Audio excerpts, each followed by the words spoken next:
Le 26 mai 1940, les plaines boueuses au sud de Dunkerque, en France. Le soleil pâle de l'après-midi filtrait à travers un ciel chargé de nuages bas, comme si le temps lui-même retenait son souffle. Le sergent-major Henri Duval, du 1er régiment de dragons, serrait les rênes de son char Renault R35, garé en embuscade au bord d'une route défoncée. Le moteur tout sautait encore, un ronronnement rauque qui se mêlait au lointain grondement des canons allemands. L'air était lourd d'odeur de terre humide, de poudre brûlée et de métal chauffé, l'odeur âcre d'une bataille qui s'éternisait depuis des jours. Duval essuya la sueur de son front, son casque d'acier incliné sur ses yeux fatigués. À ses côtés, dans la tourelle exiguë, le caporal Pierre Laurent rechargeait le canon de 37 mm avec des gestes mécaniques, ses mains tremblant légèrement malgré l'entraînement. « Sergent, les Boches approchent », murmura Laurent, jetant un œil par la fente d'observation. À travers le viseur, Duval distinguait les silhouettes floues des Panzerkampfwagen 3 qui avançaient en convoi, leurs chenilles broyant les champs de blé piétinés. Les Allemands, avec leur blitzkrieg implacable, avaient percé les lignes françaises comme un couteau dans du beurre. La 7e armée française, coincée contre la mer du Nord, se repliait dans le chaos. Imaginez-vous là, tapis dans l'étroit habitacle du char, le cœur battant au rythme des vibrations du sol. Chaque seconde semble s'étirer, tandis que le vent porte les cris étouffés des fantassins en retraite, leurs fusils Lebel traînant dans la boue. Duval activa la radio, le poste émettant un crachotement statique. « Ici, Dragon 7, à toutes les unités. » Situation ? La voix du colonel Moreau, depuis le quartier général improvisé à Cassel, répondit après un interminable silence. « Duval, les ordres sont clairs. Battez en retraite vers les plages de Dunkerque, immédiatement. Les Britanniques couvrent le flanc est, mais ne traînez pas. Les Stukas sont signalés au nord. » Une retraite. Le mot résonna comme un coup de poignard dans la poitrine de Duval. Ils avaient tenu la ligne pendant 48 heures, repoussant vague après vague d'infanterie de la 4e armée allemande sous les tirs des mortiers de 80 mm qui labourèrent la terre. 18 hommes sous son commandement, dont 7 encore valides. Les autres gisaient dans les fossés, leurs corps couverts de boue et de sang, victimes des balles traçantes des MG-34. Duval se rappelait le jeune soldat, Jacques, fauché net par une rafale alors qu'il rechargeait un Hotchkiss. « Avancez !» avait hurlé Duval à l'époque. Mais maintenant, c'était la fuite qui primait. Il donna le signal. « En marche arrière, Laurent. Objectif, Dunkerque, 20 km nord. » Le char R-35 grogna en reculant, ses chenilles patinant dans la gadoue. Derrière eux, les autres véhicules de la section, 2 Hotchkiss H-39 et une poignée de camions Renault, suivaient tant bien que mal. La route était un enfer. Cratères remplis d'eau, carcasses de chevaux belges éventrés et des colonnes de réfugiés civils qui fuyaient à pied, poussant des charrettes chargées de matelas et d'enfants en pleurs. Une femme, le visage maculé de poussière, croisa le regard de Duval à travers la vitre blindée. « Allez-vous-en » cria-t-il par la trappe ouverte, mais elle disparut dans la cohue. Au fur et à mesure qu'il progressait, la tension montait. Les explosions distantes se rapprochaient, comme un orage roulant sur l'horizon. Duval scrutait le ciel, guettant les ombres des Junker Ju-87 Stukas, ces rapaces hurlants de la Luftwaffe capables de plonger à 500 km à l'heure. Leur sirène Jéricho semant la panique. Capitaine Leclerc au rapport, crachota la radio. Leclerc, commandant du bataillon, était un vétéran de Verdun, la voix ferme malgré la fatigue. Duval, les Anglais ont promis une évacuation par mer, opération Dynamo. Tenez bon jusqu'aux dunes, pas de héros inutiles. Mais tenir bon, Duval savait que c'était une illusion. Les blindés français, inférieurs en vitesse et en blindage aux Panzer, étaient des proies faciles. Il se remémorait les briefings à Lille. 2 semaines plus tôt, le général Giraud avait vanté la ligne Maginot, mais les Allemands l'avaient contournée par les Ardennes, franchissant la Meuse en un éclair avec leurs divisions motorisées. La Wehrmacht, sous Rommel et ses 7e Panzerdivision, avançait comme une marée inexorable. Duval avait vu les cartes, 400 000 hommes alliés piégés dans un poche de 30 km de large, entre la mer et les lignes allemandes. Soudain, un sifflement perçant déchira l'air. « Stukas, à couvert !» hurla Duval. Les avions allemands piquèrent, leurs mitrailleuses MG-17 crachant une grêle de balles sur la route. Un camion de l'arrière-garde explosa dans une boule de feu, projetant des débris enflammés. Laurent jura, pivotant le canon pour tirer une salve inutile. Les obus de 37 mm ricochèrent sur les ailes renforcées des Ju-87. Duval accéléra, le char slalomant entre les trous d'obus. Vous sentez la chaleur du métal sur votre peau, l'adrénaline qui pulse dans vos veines, tandis que le monde se réduit à ce tunnel de survie. Ils atteignirent une crête boisée, où la 51e division d'infanterie britannique déployait ses Bren Guns en couverture. Des soldats en kaki, visage noirci de suie, saluèrent Duval d'un geste las. « Bloody Huns everywhere !» grogna un sergent écossais, pointant du doigt les nuages de poussière à l'est. Duval gara son char derrière un talus, ordonnant à ses hommes de creuser des positions. La radio crépita à nouveau.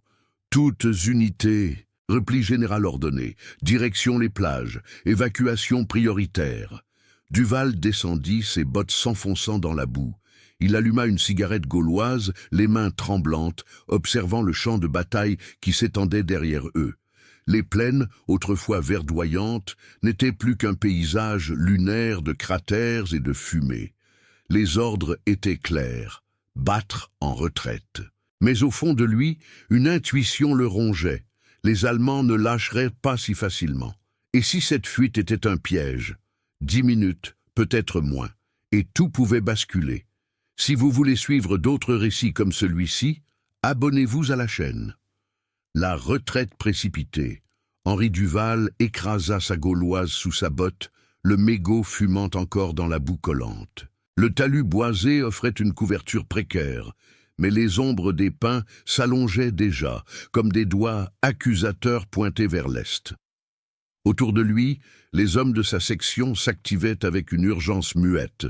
Le caporal Laurent vérifiait les chenilles du Renault R35, ses doigts noircis de graisse, glissant sur les boulons rouillés, tandis que les deux autres chars, les Hotchkiss H-39, étaient camouflés sous des branches arrachées.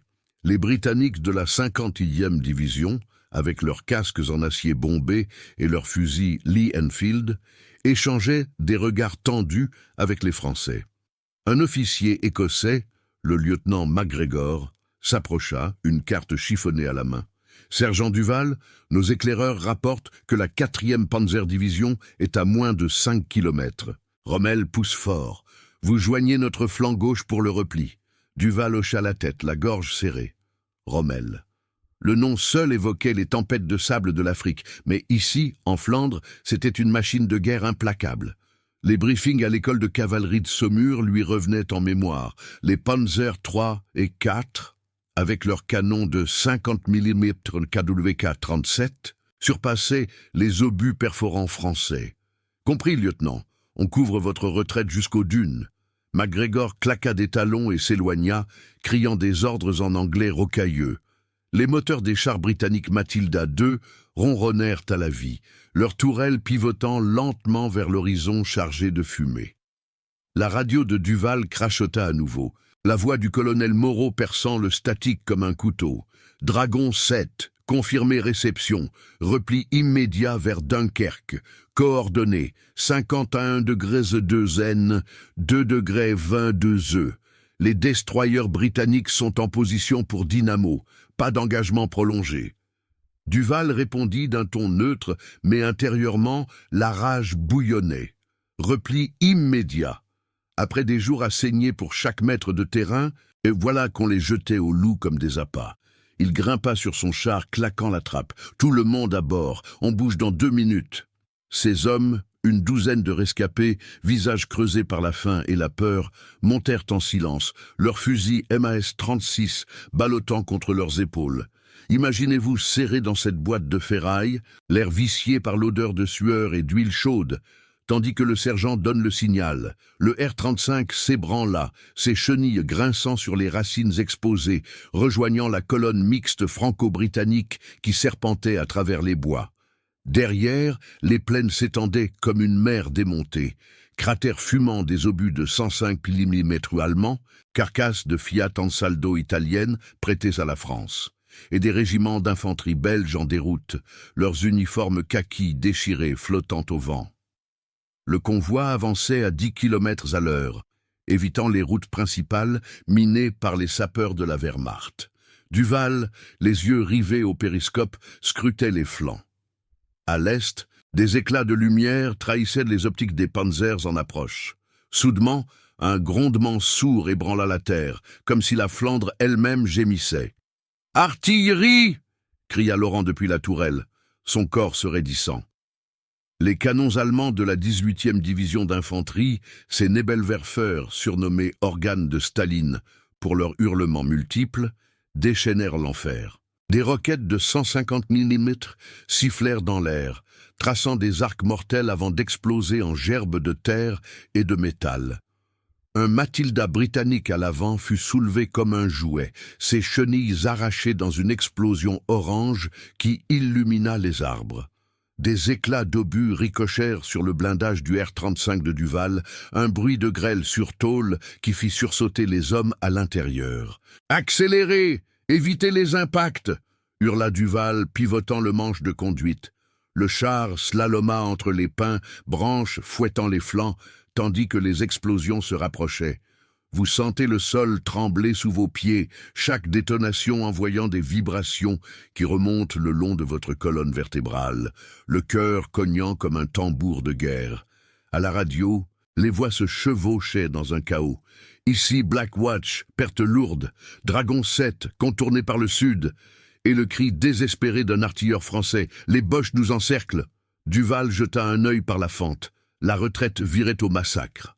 Un Hotchkiss H-39 de sa section dérapa dans un cratère, son équipage éjecté dans la boue, fauché par une mitrailleuse MG-34, montée sur un Half-Trax DKFZ 251.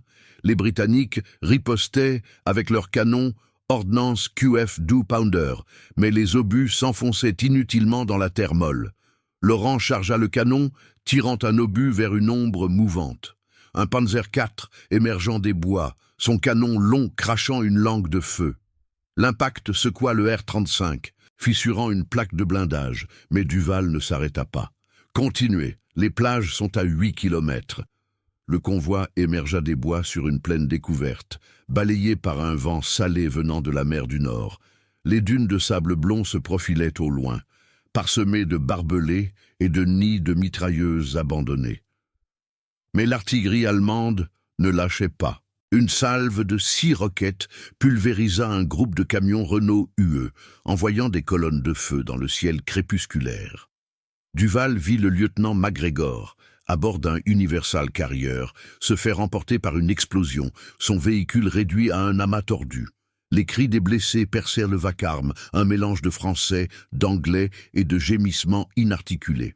Pourtant, au milieu du chaos, une lueur d'espoir. Au nord, les silhouettes floues des destroyers HMS Wakeful et Grafton mouillaient au large, leurs projecteurs balayant l'horizon pour guider les évacués. Duval activa la radio une dernière fois. « Colonel, nous approchons des plages. Perte, 3 chars, 20 hommes. » La réponse fut un silence statique, puis un murmure « Tenez, Duval. Les Spitfires arrivent. » Mais Duval savait que 10 minutes suffisaient pour tout anéantir. Les Panzers gagnaient du terrain, leurs moteurs Maybach vrombissant comme des bêtes affamées. Et si les ordres de retraite n'étaient qu'un leurre, un moyen pour les Allemands de refermer le piège? Le champ de bataille, ce qu'il en restait, n'était plus qu'un brasier, et la nuit tombante promettait pire encore. L'assaut des Panzers.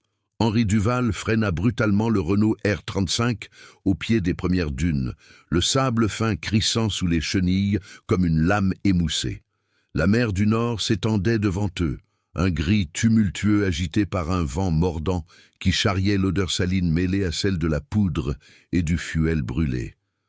Les plages de Dunkerque, ce cordon de sable étroit entre la terre et l'eau, grouillait déjà d'une marée humaine. Soldats français en bleu horizon délavé, britanniques en kaki, et même des Belges aux uniformes froissés, tous convergeant vers l'eau comme des ombres fuyant l'apocalypse. Des chaloupes de la Royal Navy, propulsées par des moteurs Tchugan, ballottaient au large, attendant de charger les rescapés sous le couvert des destroyers HMS Wakeful et Grafton, dont les silhouettes anguleuses se découpaient contre l'horizon crépusculaire. Duval sauta de la tourelle, ses bottes s'enfonçant dans le sable humide, et ordonna à ses hommes de fortifier la position. Laurent positionnait le canon vers l'est, les autres creusaient des trous d'hommes avec ce que vous avez. Le caporal Pierre Laurent, le visage strié de sueur et de poussière, hocha la tête et pivota la tourelle du R-35, alignant le canon de 37 mm sur les plaines embrumées. Autour d'eux, les survivants de la section, à peine 8 hommes valides, déchargeaient des caisses de munitions Hotchkiss, leurs mains tremblantes empilant les obus perforants APCBC. Les Britanniques de la 51e division, menés par un sergent-major aux moustaches rousses, déployaient des mitrailleuses Vickers, 303 en ligne courbe, leurs canons pointés vers les dunes intérieures. « Keep your heads down, lads. The Jerrys are closing in », grogna l'Écossais, son accent roulant comme un roulement de tambour. Imaginez-vous là, accroupi dans ce sable froid qui s'infiltre dans vos vêtements, le sel piquant vos lèvres gercées, tandis que le grondement distant des panzers grandit comme un tonnerre approchant. Duval activa sa radio portable, un appareil SCR 508 aux antennes tordues par les secousses, et contacta le colonel Moreau. « Dragon 7 sur les plages. Position tenue, mais les Boches sont à 3 kilomètres. Demandez soutien aérien. » La réponse fut un crachotement frustré. « Duval, les Spitfires sont engagés au sud. Tenez la ligne 10 minutes. Les chaloupes viendront pour les blessés d'abord. Opération Dynamo priorise l'infanterie légère. » 10 minutes. Le mot résonna comme une sentence. Duval savait que c'était insuffisant. Les ordres de retraite, lancés il y a 1 heure à peine depuis Cassel, semblaient déjà un mirage. La 7e armée française, ce qu'il en restait, se dissolvait dans le chaos. Ses divisions blindées comme la première DCR réduite à des reliques rouillées. Soudain, le sol vibra sous un vrombissement mécanique et les premiers panzers émergèrent des brumes des plaines. Une lance de la 4e Panzerdivision, menée par des Panzerkampfwagen 4 AOSF-D, leurs tourelles trapues pivotant avec précision mortelle. Derrière, des Halftracks SD KFZ, E-151, déversèrent des grenadiers de la Wehrmacht, casques en acier camouflés de feuilles, fusils carabineurs 98K à l'épaule. Rommel, ce fantôme de la Blitzkrieg, avait flairé la retraite alliée comme un loup sans le sang.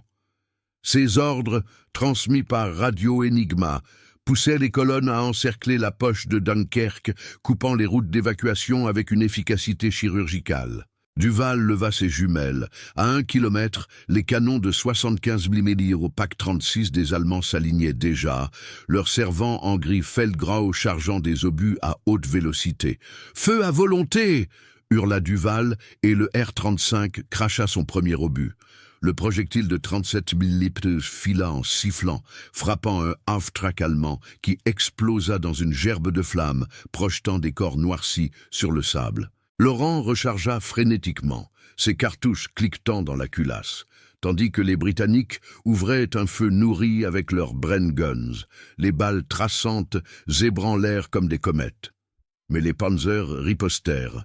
Un Panzer IV, distant de 800 mètres, tira une salve de son Kavoleka 37 L-45, l'obus perforant le flanc d'un Hotchkiss H-39 voisin.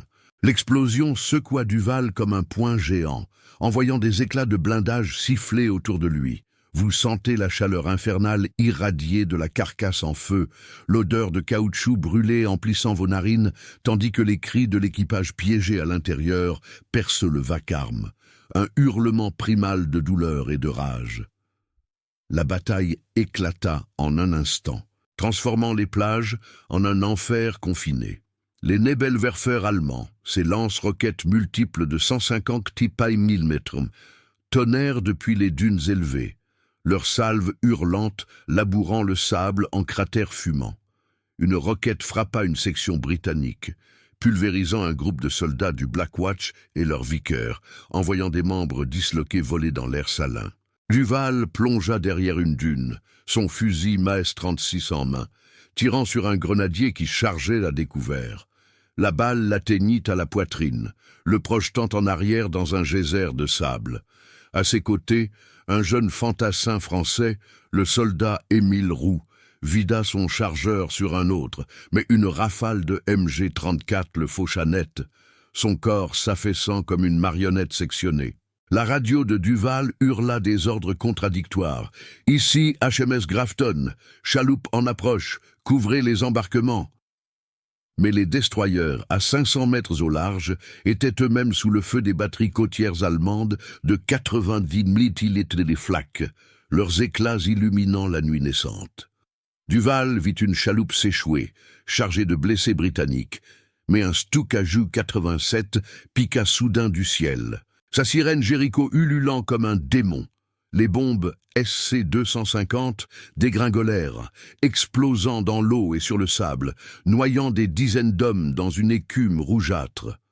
Laurent, depuis le char, abattit l'avion d'une chanceuse salve, l'obus touchant un réservoir de carburant, faisant pleuvoir des débris enflammés, mais d'autres Stukas suivaient. Une escadrille de la Luftwaffe Jagdgeschwader 26 semant la mort depuis leur base à Lille. Les panzers avançaient inexorablement, leurs chenilles broyant les barbelés alliés comme du fil de fer. Un Panzer III visa le R-35 de Duval, son canon crachant un obus qui ricocha sur le blindage incliné, fissurant la tourelle. « Reculez, vers la mer !» cria Duval, redémarrant le moteur Maybach qui toussa avant de rugir. Le char recula en slalomant, évitant une mine anti-char Tellermine 35 larguée par un motocycliste allemand BMW R71. Derrière, la plage virait au carnage. Les Britanniques, surpassés en nombre, abandonnaient leur position, courant vers l'eau sous un déluge de balles. Un Matilda II, dernier bastion blindé, fut éventré par un tir direct d'un Panzer IV, ses munitions internes détonnant en une boule de feu qui illumina les dunes comme un soleil couchant. Duval atteignit l'extrême bord de l'eau, les vagues léchant les chenilles, et ordonna l'abandon du véhicule. « À la chaloupe! Laissez le char !» Ces hommes plongèrent dans le surf glacé, nageant vers une embarcation qui les attendait, ces marins britanniques tendant des perches. Mais en se retournant, Duval vit l'horreur. En 10 minutes à peine depuis l'arrivée des panzers, le champ de bataille s'était mué en un paysage de destruction absolue. Les dunes fumaient, jonchées de carcasses calcinées, chars, half-track, corps inertes entassés comme des bûches. Les flammes léchèrent le ciel, et les hurlements des blessés se mêlaient au fracas des explosions persistantes. Les ordres de retraite, censés sauver, avaient accéléré la chute. Et tandis que la chaloupe s'éloignait, ballottée par les vagues, Duval se demanda si Dunkerque elle-même n'était pas déjà perdue, le piège allemand se refermant comme une mâchoire d'acier. La nuit enveloppait tout, mais le grondement des panzers promettait que l'enfer ne faisait que commencer. L'évacuation, sous le feu Henri Duval, s'accrocha au bastingage de la chaloupe, l'eau glacée de la mer du Nord fouettant ses jambes comme des lames acérées. Le petit esquif, un whaler de la Royal Navy propulsé par un moteur diesel ronronnant, tanguait violemment sous les vagues courtes et traîtresses, chargé à ras-bord de rescapés. Une quinzaine d'hommes, français et britanniques mélangés, leurs uniformes trempés collants à la peau, les visages blêmes éclairés par les lueurs intermittentes des explosions sur la plage. Le caporal Pierre Laurent, agrippé à une bouée de fortune, crachait de l'eau salée, ses yeux rivés sur l'horizon où Dunkerque se consumait en un brasier distant. « Sergent, on y est presque », murmura-t-il. Mais sa voix se perdit dans le hurlement d'un Stuka qui piquait à nouveau, sa sirène Jéricho transperçant la nuit comme un cri de banshee. Imaginez-vous balloter sur ces planches rugueuses, le sel brûlant vos plaies ouvertes, tandis que l'odeur de cordite et de poissons pourris emplit vos poumons. Duval leva les yeux vers le destroyer HMS Grafton, à 200 mètres, sa silhouette massive se découpant contre le ciel noir, ses projecteurs balayant la mer en arcs fiévreux. Les canons de 4, 7 pouces QF-MK9 du navire tonnaient sporadiquement, envoyant des obus vers les batteries côtières allemandes installées sur les dunes de Zuidkoop, ces pièces Krupp de 90 mm flak qui crachaient leur venin à une cadence infernale. Une salve illumina la nuit, et Duval vit un éclat frapper l'eau à tribord, projetant une gerbe qui inonda la chaloupe. Un soldat britannique, un caporal du Royal Norfolk Regiment, hurla en sentant l'eau glacée l'engloutir jusqu'à la taille. « Row, damn it! Row, harder !» Le marin britannique à la barre, un matelot aux joues rougies par le froid, jura en anglais et accéléra, le moteur tout sautant sous l'effort. Derrière eux, la plage n'était plus qu'un chaos infernal. Les flammes des chars détruits, ces Renault R-35 et Matilda II éventrés, léchaient les dunes, tandis que les Halftracks SD KFZ 251 allemands, silhouettes fantomatiques dans la fumée, déversaient des vagues de grenadiers. Duval se rappelait l'ordre du colonel Moreau, cet appel radio désespéré pour tenir 10 minutes de plus. 10 minutes qui s'étaient étirées en une éternité de mort. La 4e Panzerdivision, sous les ordres implacables d'Erich von Manstein, relayée par Rommel, avait transformé la retraite en un piège mortel. Ces Panzer IV OSF. D avançant avec une précision chirurgicale, leur radio FUG-5 coordonnant les assauts comme un orchestre diabolique. Une explosion secoua l'eau à proximité. Un obus de 105 mm Howitzer SFH 18 allemand qui souleva la chaloupe comme une coquille de noix. 2 hommes, un fantassin français du 1er régiment de dragons et un Écossais du Black Watch, furent éjectés par-dessus bord, leurs cris se noyant dans les remous. Duval plongea la main, attrapant le poignet du Français, un jeune nommé Roux qui avait survécu à la plage par miracle. « Tiens bon !» grogna-t-il, tirant de toutes ses forces tandis que Laurent aidait de l'autre côté. L'eau était un tombeau froid, à 5 degrés, capable d'engloutir un homme en minutes. Ils hissèrent Roux à bord, son corps tremblant, les lèvres bleues, crachant des algues et du sel. « Les Boches, ils nous ont tués !» balbutia-t-il, les yeux vitreux. Le HMS Grafton grandissait devant eux, ses flancs noirs hérissés de canons et de projecteurs. Des marins en ciré jaune lancèrent des échelles de corde, et les rescapés grimpèrent un à un, leurs muscles hurlant de fatigue. Duval fut le dernier, aidé par Laurent qui le poussa depuis la chaloupe. À bord, l'air était chargé d'odeurs de mazout et de rations chaudes, un luxe après les jours de boue et de faim. Un officier de la Royal Navy, le lieutenant-commandant Arthur Platt, les accueillit d'un salut sec. « Bienvenue à bord, messieurs. Nous levons l'ancre dans 5 minutes. Les U-boots rôdent. » Duval hocha la tête, essuyant l'eau de son visage, et fut conduit à l'infirmerie improvisée, où un médecin australien pansait les blessures avec des bandages souillés. Mais la trêve fut brève. À peine installés, les alarmes retentirent. « Torpédo en approche! Toutes les mains, au poste !» Duval se rua sur le pont, agrippant la rambarde. Au loin, la silhouette d'un U-boot type 7C de la Kriegsmarine, le U-47 sous le commandement du lieutenant Otto Kretschmer, perçait la surface. Ses tubes lance-torpilles G7A chargés et prêts.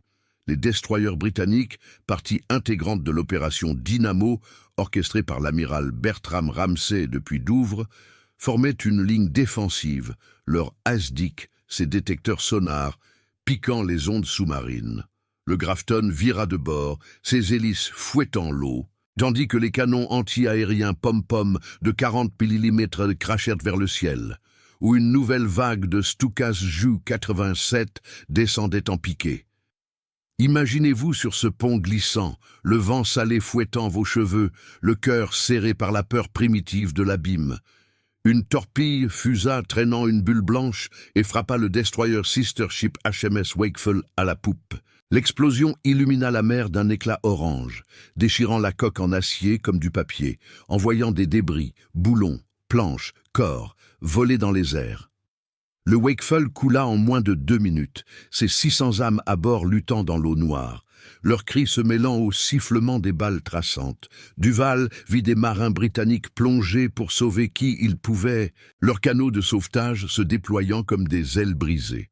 Le Grafton riposta, larguant des charges de profondeur Mark VII qui explosèrent sous la surface, faisant jaillir des geysers et un bouillonnement d'huile. Le U-47 plongea, fuyant vers les abysses, mais pas avant d'avoir semé le chaos. Duval, aidé par Laurent, aida à hisser des survivants du Wakeful, un officier aux brûlures au visage, un matelot avec une jambe brisée et un groupe de soldats français arrachés à l'eau. Parmi eux, le soldat Émile Roux, que Duval avait sauvé plus tôt, gisait inerte sur le pont, une plaie au ventre béante, d'un éclat de torpille. « Il n'a pas tenu », murmura Laurent, couvrant le corps d'une bâche. À l'aube naissante, le convoi, une flottille disparate de destroyers, de dragueurs de mines et de chalutiers armés, fit route vers Douvres, escorté par des chasseurs supermarines Spitfire MK-1 de la RAF qui patrouillaient au-dessus, leurs moteurs, Merlin rugissant pour contrer les Messerschmitt Bf 109 de la Luftwaffe. Duval, adossé à un canon, observa la côte française s'éloigner. Dunkerque n'était plus qu'une colonne de fumée noire, le champ de bataille réduit à un cimetière de métal tordu.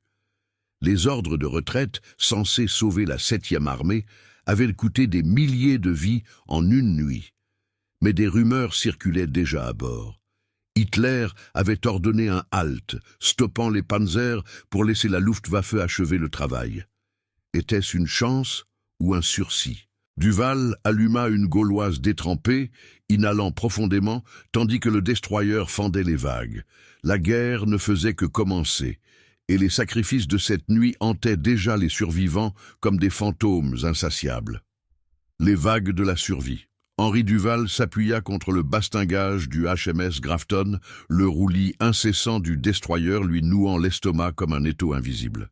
L'aube pâle de cette fin mai 1940 peignait l'horizon en teintes de gris et d'or terne, tandis que les falaises blanches de Douvres se dressaient enfin, massives et rassurantes, après des heures de navigation tendue.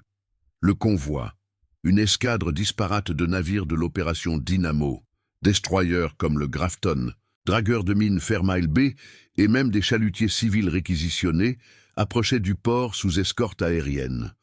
Au-dessus, les Spitfire MK-I de la RAF 610 Squadron traçaient des sillages blancs dans le ciel, leurs mitrailleuses Browning, 303, prêtes à intercepter toute ombre de Messerschmitt Bf 109.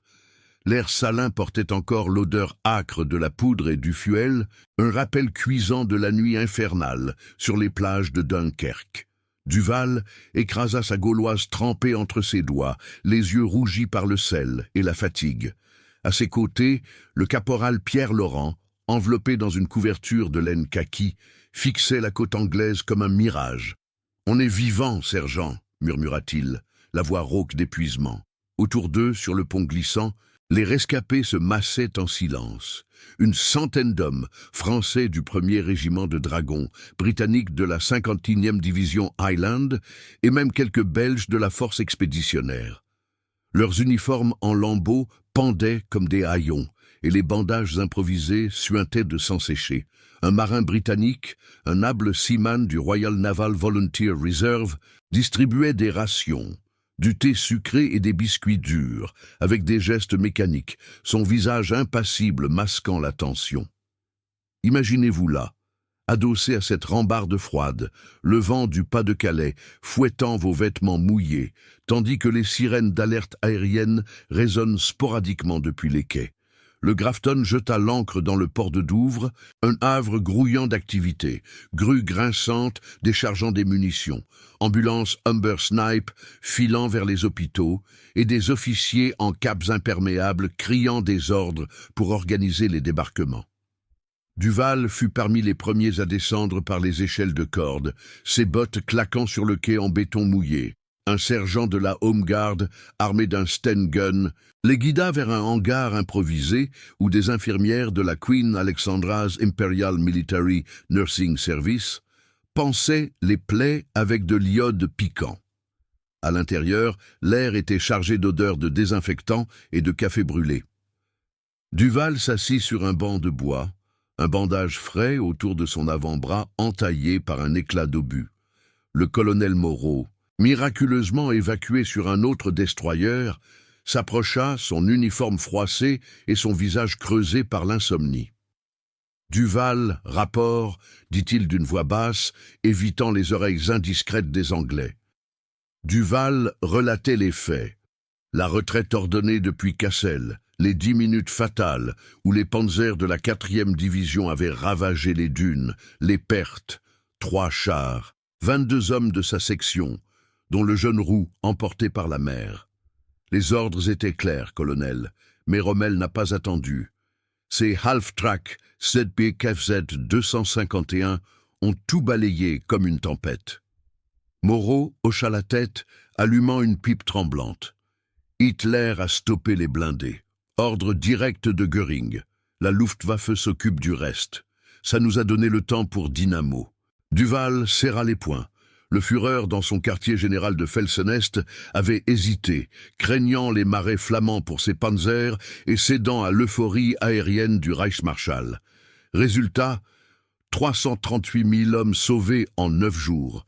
Mais à quel prix?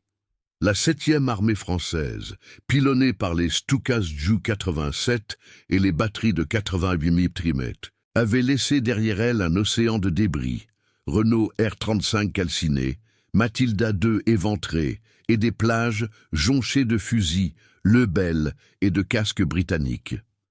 Duval revoyait les flammes lécher les dunes, les cris des blessés se mêlant aux hurlements des sirènes Jéricho, ces 10 minutes où le champ de bataille s'était dissous en un cauchemar absolu. Un officier britannique, le major Geoffrey Powell de l'intelligence corps, interrompit leur conversation, une carte annotée à la main. « Sergent Duval, vos observations sur les tactiques de Rommel pourraient aider. Les interceptions Enigma confirment. La 7e Panzer Division a contourné nos lignes avec une vitesse fulgurante, leur radio FUG-12 coordonnant les assauts en temps réel. » Duval décrivit les Panzer IV OSF, D, ces bêtes de 25 tonnes aux chenilles larges, broyant le sable, et les Nebelwerfer hurlants qui avaient semé la panique. Powell nota tout, son crayon grattant le papier, tandis que des rumeurs circulaient dans le hangar. Churchill avait prononcé un discours à la radio promettant « Nous combattrons sur les plages », transformant la défaite en symbole de résistance. Laurent rejoignit Duval, portant 2 tasses de thé tiède. « Et maintenant, sergent, on reste ici ?» Duval haussa les épaules, observant par une fenêtre crasseuse les convois de camions Bedford qui emportaient les évacués vers des camps à l'intérieur des terres. « On se reforme. La France tient encore, mais pour combien de temps ?» Les nouvelles étaient sombres. Paris sous menace, la ligne Maginot contournée et Guderian poussant vers la Seine avec sa 2e Panzerdivision. Duval se rappelait les briefings à Lille. L'armée française, avec ses 3 millions d'hommes, surpassait numériquement la Wehrmacht, mais manquait de coordination radio, ses postes SCR 508 obsolètes contre les systèmes FUG allemands. La retraite de Dunkerque n'était qu'un prélude. Les sacrifices humains, erreurs de commandement et peur viscérale sous le feu avaient coûté cher, mais sauvé un noyau pour la suite. Soudain, une alarme retentit. Un raid de la Luftwaffe, des Heinkel E-111, larguant des bombes SC-500 sur le port. Les hommes plongèrent sous les bancs, le hangar tremblant sous les impacts proches.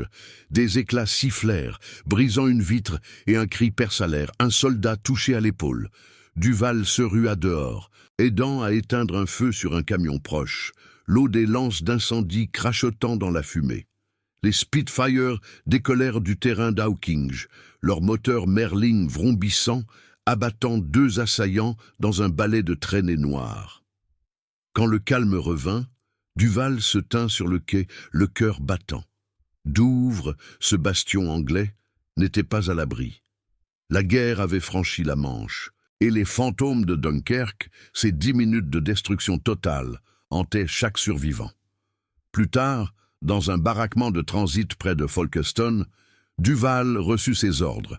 Intégration temporaire à la France libre naissante, sous De Gaulle, pour reformer une unité blindée avec les exilés. Laurent, promu sergent, lui serra la main.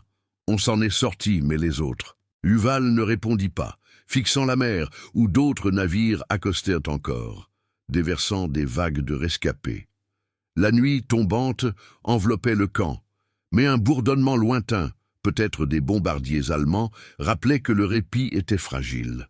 Et si l'arrêt de Hitler n'était qu'une feinte, un moyen de regrouper pour l'assaut final sur l'Angleterre. Duval s'allongea sur sa couchette, le sommeil fuyant, hanté par les dunes en feu. La bataille était loin, mais ses échos promettaient de nouveaux enfers. Henri Duval s'éveilla en sursaut dans le baraquement exigu de Folkestone, le clair de lune filtrant à travers les fissures des planches comme des éclats d'obus fantômes.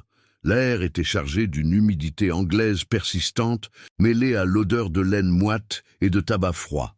Autour de lui, les ronflements irréguliers des autres exilés, ces rescapés de Dunkerque regroupés en une cohorte disparate, formaient un chœur lugubre, ponctué de murmures fiévreux dans le sommeil.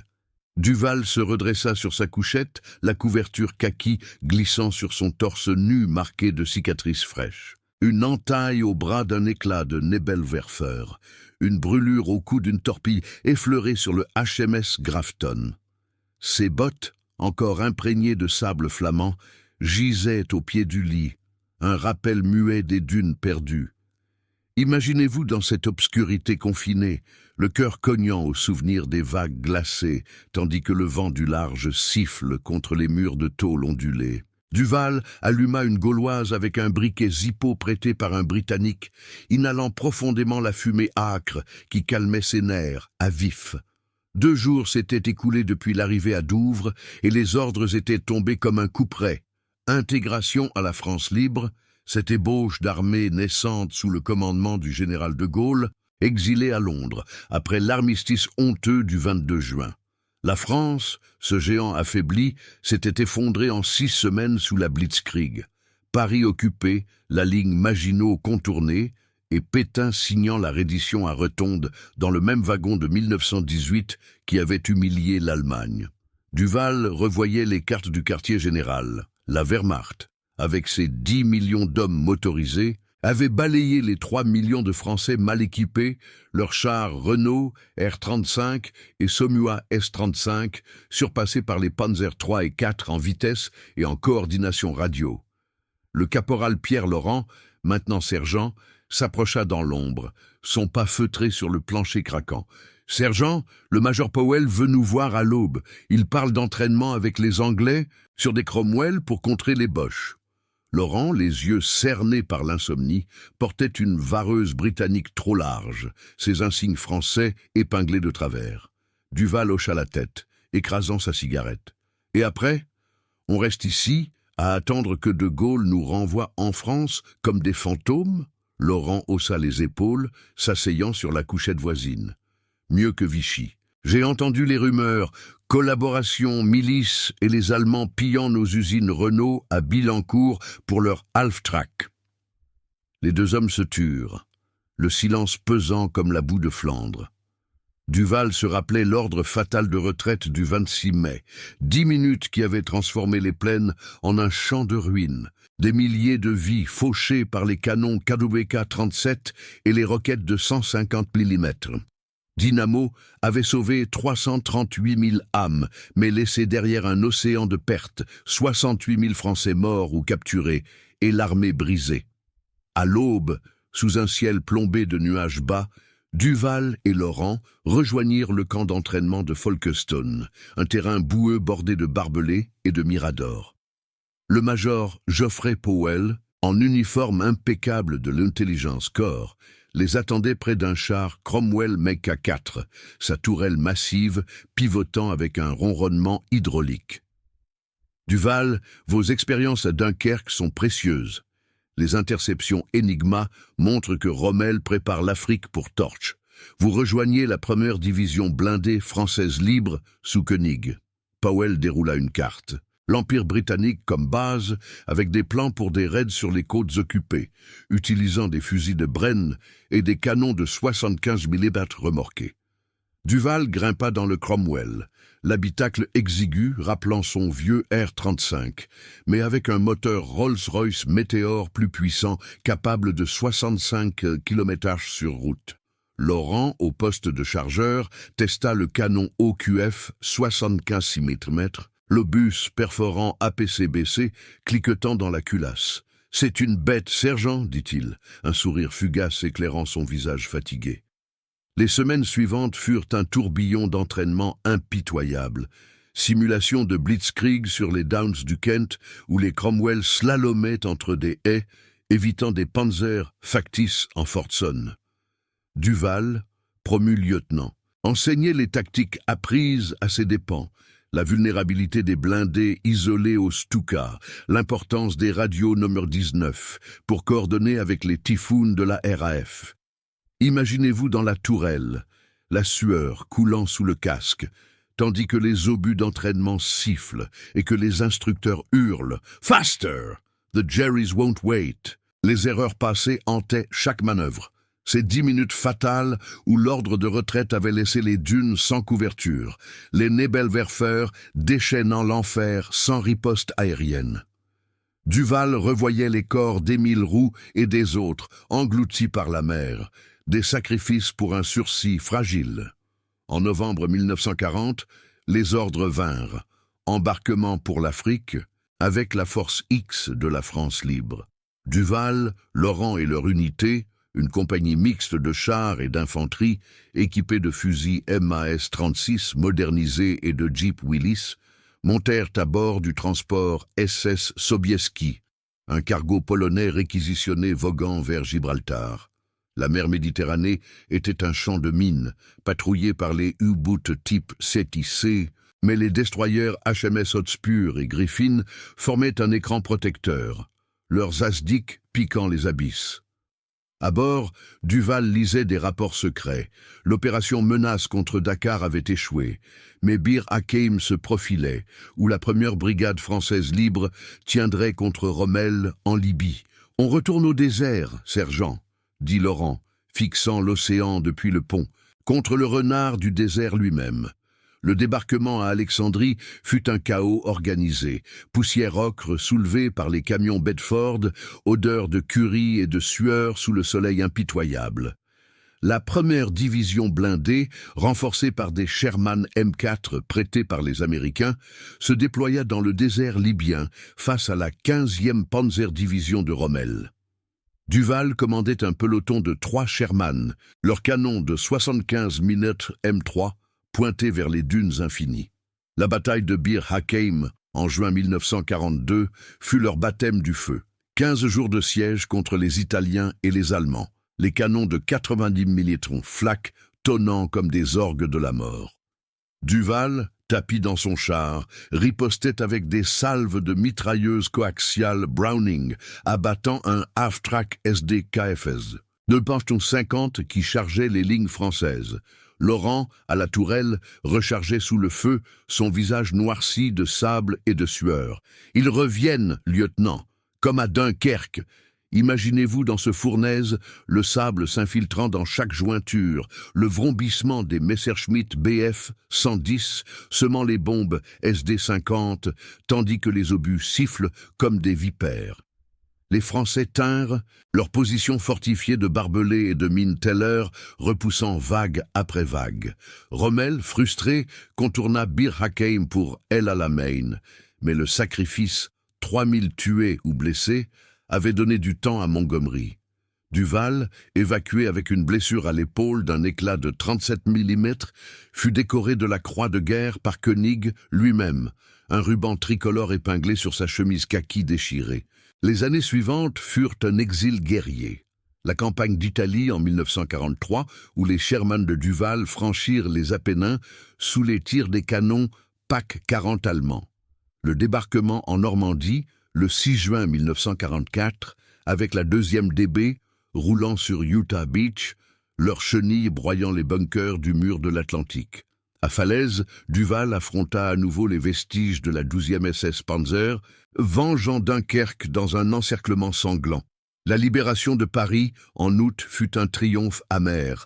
Les rues pavoisées de drapeaux, mais hantées par les fantômes des 40 000 tombés en 1940. Duval, marchant sur les Champs-Élysées, revit la femme aux yeux implorants de la route de Dunkerque, se demandant combien de familles avaient payé le prix de ses erreurs, ses choix sous pression, ses retraites fatales. La guerre s'acheva en mai 1945, avec la capitulation allemande à Berlin. Duval, colonel à présent, rentra en France, un pays cicatrisé mais brisé. À Paris, il visita le mémorial de la France libre, touchant les noms gravés. Laurent, tombé à El Alamein, Roux, perdu en mer. Les 10 minutes de Dunkerque n'étaient plus qu'un chapitre, mais leurs échos, peur viscérale. Sacrifices inutiles, espoirs renaissants, résonnaient dans la paix fragile. Duval alluma une dernière gauloise sur les quais de la Seine, observant la tour Eiffel illuminée. La bataille était finie, mais les ombres de la retraite persistaient, rappelant que la victoire naissait des enfers endurés, et quelque part, dans le vent du soir, un lointain grondement semblait murmurer. La paix n'est qu'un répit,